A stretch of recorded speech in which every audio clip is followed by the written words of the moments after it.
so all these other different search engines, she said that they can just take over, but they fail. They can't process 20 petabytes of raw data, which is according to a California web technologist, and they don't have the capacity to use PageRank algorithms. They do not have such superior technology to have billions of URL indexes.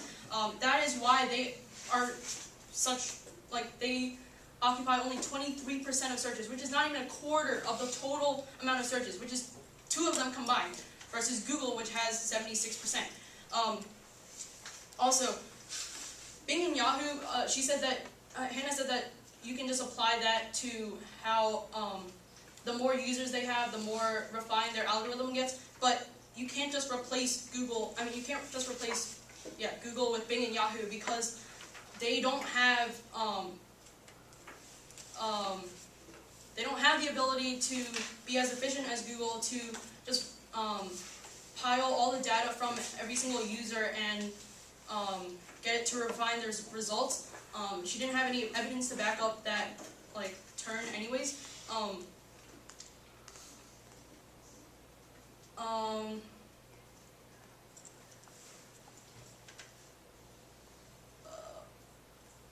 Okay, also, Facebook is not more safe because there are so many more malfunctions that occur.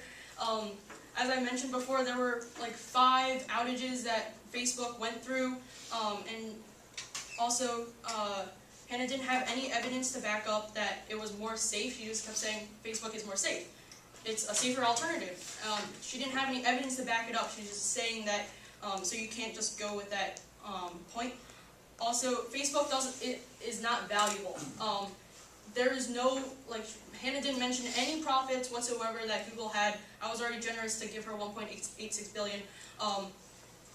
There haven't been any substantial amounts of Facebook being profitable in revenue.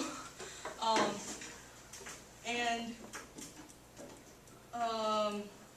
Google does connect people because they still have Gmail, which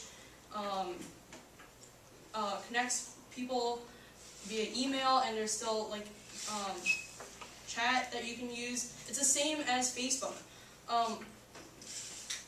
Also, Google has, no one says, let me just Bing that, or let me just dogpile that. Everyone says, let's Google that, or Googling is an activity, because Google is such a huge empire that no one could live without Google.